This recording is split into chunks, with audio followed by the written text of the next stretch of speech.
Aktivitas tambang ilegal menjadi salah satu penyumbang kerusakan lingkungan di Sumatera Barat. Berdasarkan catatan Wahana Lingkungan Hidup Sumatera Barat, tambang emas ilegal menjadi penyumbang terbesar kerusakan jika ditinjau dari pendekatan daerah aliran sungai. Sebut saja Batang Pasaman dan Batang Batahan di Pasaman Barat dan Sungai Batanghari dari Solok Selatan hingga Sijunjung dan Solok. Seperti yang diketahui, aktivitas tambang ilegal di Sumbar bukan perkara baru, terutama di sejumlah daerah yang memiliki kandungan logam mulia yang menggiurkan tersebut. Bukan hanya daerah aliran sungai, kerusakan akibat aktivitas tambang ilegal ini juga berdampak kepada lahan-lahan produktif. Mulai dari areal persawahan hingga kebun karet yang beralih fungsi menjadi lokasi tambang oleh tangan-tangan yang tidak bertanggung jawab.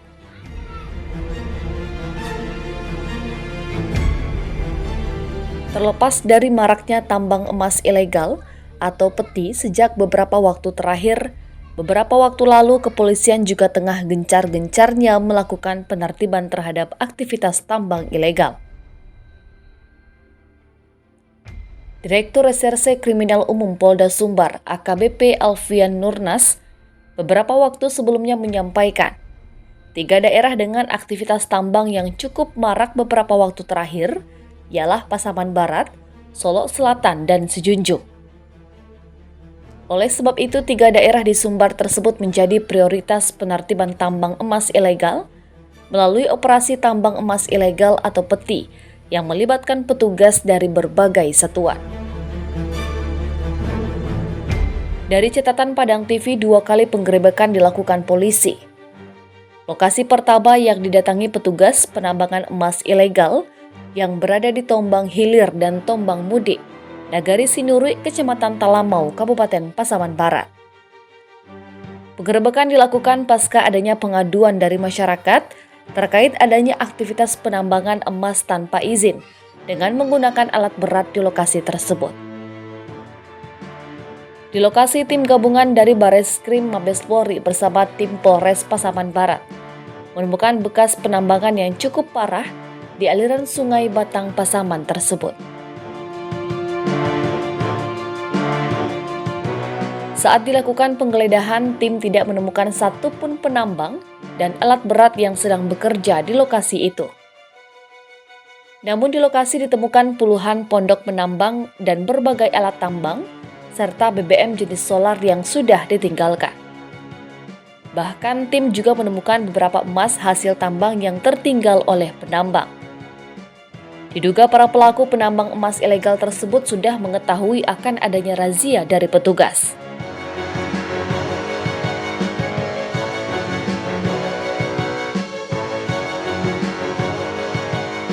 Meski begitu, Kasubdit 2 Ditipiter Bareskrim Mabes Polri Kombes Pol Moh Irhamni itu menegaskan akan terus mengejar dan membongkar siapa pelaku dan pemodal hingga pembacking jalannya kegiatan ilegal tersebut.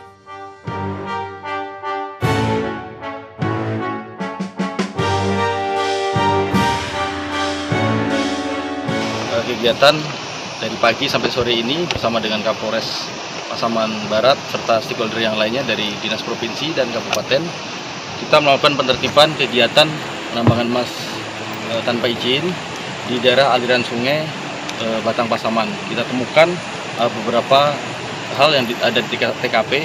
Yang pertama adalah pondok-pondok, kira-kira ada 29 pondok. Kemudian alat-alat dompeng yang digunakan untuk mengambil konsentrat, kemudian alat-alat untuk penambangan juga.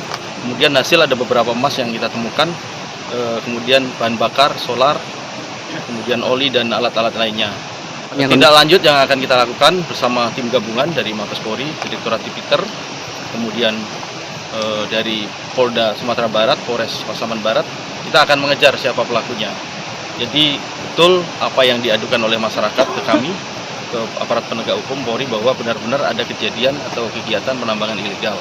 Oleh sebab itu, fakta hari ini akan kita tindak lanjutin tentunya. Selanjutnya di daerah yang sama, beberapa waktu lalu tim gabungan Polda Sumbar bersama Polres Pasaman Barat kembali melakukan penertiban di beberapa lokasi tambang emas liar. Di antaranya di daerah Tombang, Nagari Sinurui, daerah Astra, Nagari Muaro Kiawai, dan di Batang Taming, Nagari Batahan. Namun sayangnya lagi-lagi polisi tidak menemukan para penambang di lokasi. Petugas hanya menemukan alat pertambangan yang ditinggalkan para pelaku, seperti mesin dompeng, karpet, dan dulang emas, serta beberapa pondok.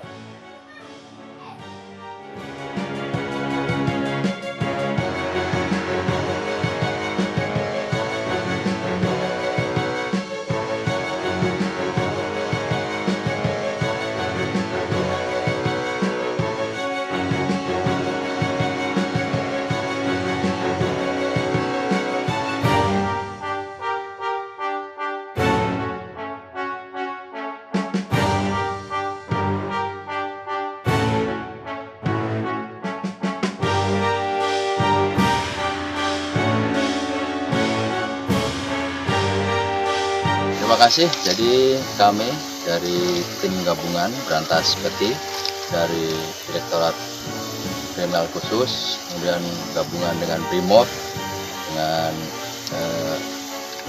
Intelkam, serta Polres, kita hari ini kembali melakukan penertiban dan penegakan hukum terkait dengan adanya dugaan peti di wilayah Tombang. Adapun yang kita cek hari ini ada 2 lokasi, yaitu di Tombang Hilir dan Tuan Mudik. Yang kita temukan sampai dengan saat ini, tadi kita bersama tim, kita menemukan bekas-bekas penambangan. Kemudian untuk aktivitas penambangan, seperti beberapa waktu yang lalu bersama tim Bareskrim, kita tidak menemukan alat berat maupun dompeng yang sedang bekerja. Begitu juga untuk kegiatan masyarakat, tidak ada orang yang berada di lokasi. Baik, tentunya untuk upaya ke depan, ya, sesuai dengan perintah pimpinan, kita akan melakukan pengecekan dan mendatangi lokasi-lokasi yang diduga digunakan untuk penambangan emas tanpa izin secara periodik. Ya, nanti dari tingkat Polsek, Polres, nanti kita akan melakukan juga dengan gabungan, ya, karena ini menindaklanjuti perintah dari Bapak Kapolda, dan beliau sudah menegaskan untuk zero illegal mining dan illegal logging di wilayah Sumatera Barat.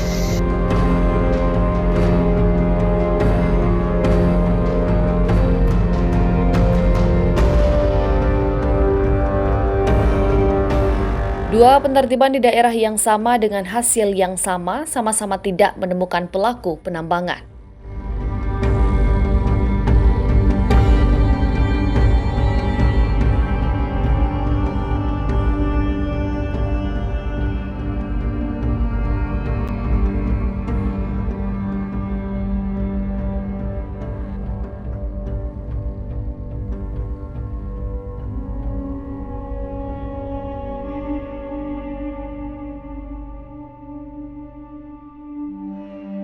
Dampak tambang emas ilegal bukan hanya merusak lingkungan, namun juga mengancam kesehatan masyarakat dan kualitas hidup generasi di masa depan.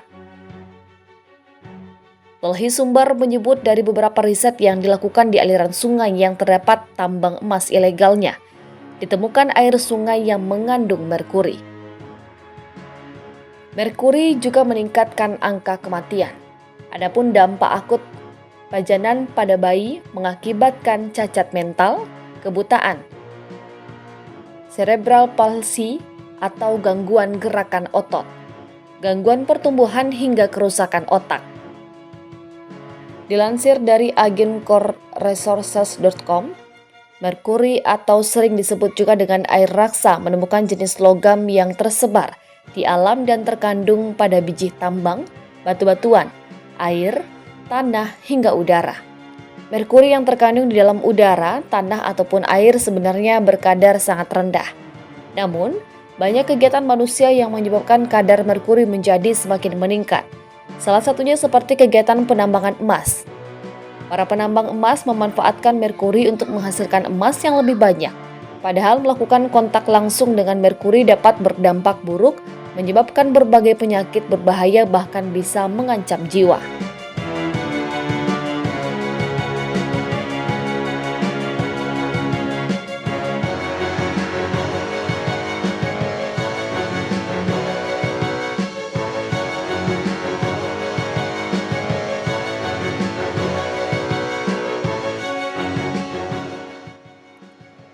Penambangan emas menggunakan merkuri dapat membawa dampak yang sangat buruk pada berbagai sektor. Sebab, limbah merkuri tidak hanya dapat mencemari air, tetapi juga bahan pangan, binatang ternak, hingga udara yang membahayakan kesehatan manusia. Sayangnya di Indonesia masih banyak yang belum memahami bahaya merkuri, sehingga penggunaan untuk kebutuhan tambang emas sangat tinggi, bahkan mencapai 57%. Sementara itu, Walhi sendiri menilai aktivitas pertambangan yang ada saat ini tidak bisa lagi disebut sebagai tambang masyarakat. Bukannya tanpa alasan, karena aktivitas menggunakan alat-alat yang dinilai bukan sederhana lagi, salah satunya alat berat. Oleh sebab itu, disinyalir di balik tambang-tambang yang ada pemodal bukan tambang yang lahir dari tangan-tangan rakyat untuk sesuap nasi, namun diduga eksploitasi untuk keuntungan besar. Direktur Wahana Lingkungan Hidup Sumbar Wengki Purwanto mengatakan, pekerjaan berat saat ini ialah melakukan pemulihan terhadap dampak kerusakan yang ditimbulkan oleh aktivitas tambang ilegal ini. Namun ada pekerjaan rumah yang menanti penegak hukum, yaitu mengusut otak di balik maraknya tambang tersebut.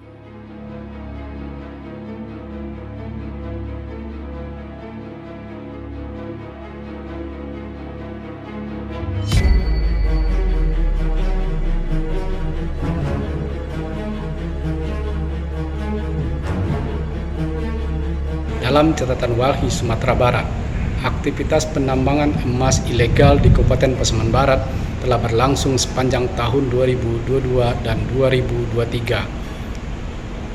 Aktivitas ilegal ini telah menimbulkan kerusakan yang sangat luas di Kabupaten Pasaman Barat dan meningkatkan ancaman akan bencana ekologis di tengah-tengah masyarakat.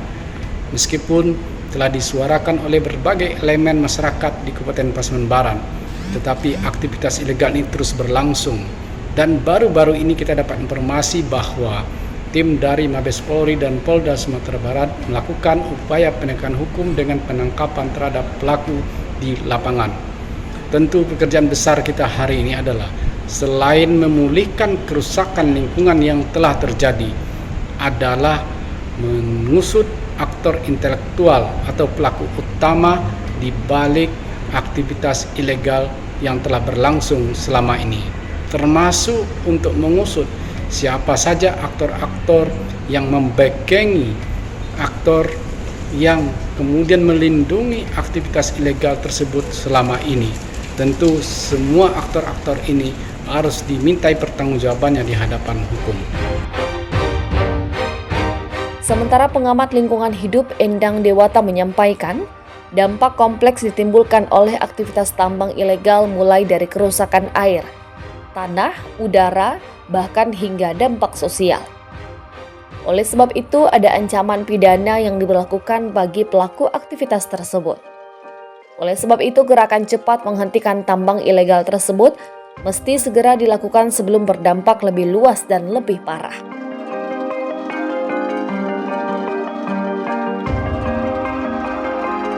Sebenarnya yang jadi persoalan adalah kenapa ini tambang ilegal itu diancam ancaman pidana dalam lingkungan hidup? Karena dampaknya tidak saja dampak terhadap persoalan air, persoalan udara, persoalan tanah, tetapi juga dampaknya adalah dampak persoalan sosial. Nah, kalau dalam persoalan air adalah tentu dilihat ya dari penelitian saya yang terakhir tentang tambang ilegal itu. Rata-rata bekas tambang itu misalnya adalah menghasilkan kualitas air dari Hg itu adalah 0,09 ppm. Nah, sementara diizinkan oleh Kementerian Lingkungan Hidup hanya adalah 0,02 ppm. Jadi kelipatannya itu sudah hampir 3 kali lipat. Itu hampir tambang terhadap air. Begitu juga terhadap tanah. Nah, akibat dari pertambangan ini, tanah yang digali itu akan menyisakan hasil-hasil tambang yang hasilnya itu adalah menyebabkan terjadinya erosi dan sedimentasi, dan itu juga akan berakibat kepada kekeruhan dan kotornya air menyebabkan BOD dan COD juga akan meningkat, sehingganya binatang yang ada dalam air itu akan mati gitu. Nah, di samping itu apa dampak sosialnya? Dengan adanya tambang ilegal ini, maka semua sungai, pinggiran sungai semuanya adalah digali oleh tambang ilegal itu. Akibatnya itu apa? itu dengan sungai akan dangkal, kemudian akan terjadi banjir atau akan terjadi longsor, dan itu menyebabkan kerugian material ataupun moral dari semua masyarakat. Oleh karena itu yang namanya tambang ilegal itu harus diberantas dan itu harus diberikan sanksi yang tegas sesuai dengan Undang-Undang Lingkungan Hidup dan Undang-Undang Pertambangan.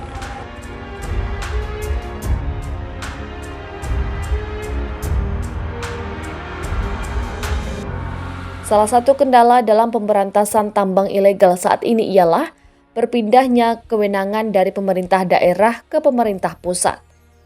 Pemerintah daerah sebagai lembaga terdekat dalam mengawasi, mengizinkan, dan menindak sebagai otoritasnya dipangkas. Maka tidak tertutup kemungkinan akan ada saling lempar tanggung jawab jika sewaktu-waktu pertanggungjawaban terhadap fenomena yang ada dipertanyakan.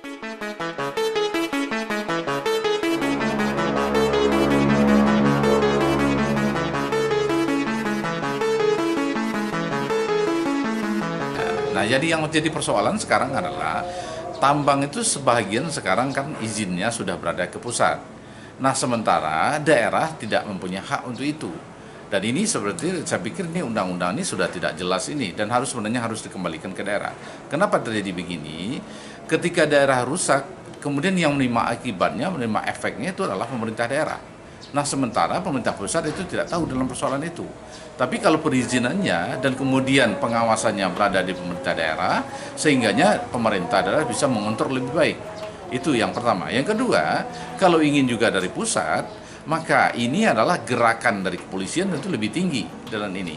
Nah, apakah bisa terkendali dengan baik, dengan rentang kendali yang jauh, kemudian pertambangan yang marak ilegal, apakah bisa diatasi seperti ini gitu. Oleh karena itu, namanya tambang ilegal harusnya tanpa izin. Yang tanpa izin itu harus diberantas dari awalnya. Tapi pemberantasan itu tidak akan mungkin dilakukan oleh pihak kepolisian saja, tapi harus melibatkan masyarakat, melibatkan pemerintah daerah.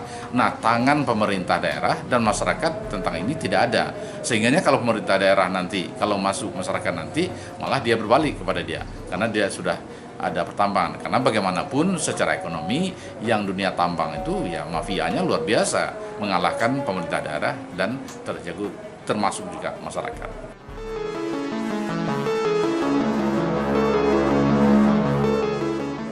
Pengamat lingkungan Indang Dewata menyampaikan, ada beberapa upaya yang bisa dilakukan mengambil kebijakan dalam mengatasi tambang ilegal.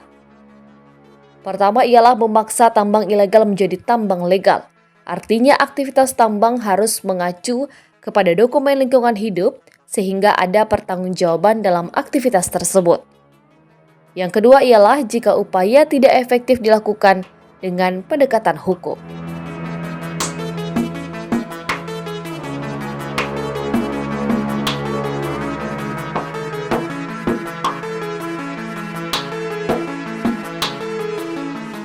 Kalau dia tambang dia ilegal, sekarang pemerintah daerah atau pemerintah pusat yang ilegal itu dilegalkan. Nah, bagaimana cara melegalkannya? Tentu tambang ini harus dia mempunyai dokumen lingkungan hidup, namanya AMDAL atau UKLPL. Nah, dengan ada UKLPL itu, untungnya adalah ketika mereka sebelum menambang, setelah menambang, dan selesai menambang, mereka mengacu kepada dokumen lingkungan hidup itu. Otomatis lingkungan bisa terjaga dengan baik. Tapi kalau tambang itu berada dalam kondisi dia tetap ilegal, biasanya pasca tambang mereka lari, atau hasil tambang tidak mendapatkan, atau hasilnya tipis, mereka hilang. Nah, tambangnya lari, ilegal, nah alamnya tetap rusak. Nah, ini yang jadi masalah. Oleh karena itu, boleh, tidak apa-apa menambang, tapi tambanglah dalam tambang bentuk legal. Oleh karena itu, pemerintah daerah paksa mereka itu untuk melakukan tambang itu legal itu. Nah, kalau dikatakan mereka juga tidak melakukan itu dengan baik, maka langkah satu-satunya adalah ya pendekatan hukum. Karena kalau menurut Undang-Undang Pertambangan pasal 158 itu mereka dihukum 5 tahun, kemudian denda 100 miliar itu. Nah, menurut Undang-Undang Lingkungan Hidup ketika mereka mencemari, mereka minimal juga 5 tahun, dendanya 10 miliar gitu. Jadi yang bersama saja bahwa yang ilegal itu kalau misalnya ditegakkan aturan secara utuh dan benar, maka mereka tidak akan melakukan itu gitu. Nah, jadi hukuman kurungan segala macam itu tidak penting. Kembali saja kepada Undang-Undang Lingkungan Hidup atau Undang-Undang Pertambangan, itu sudah jelas tuntutannya seperti itu. Maka mereka akan tidak melakukan.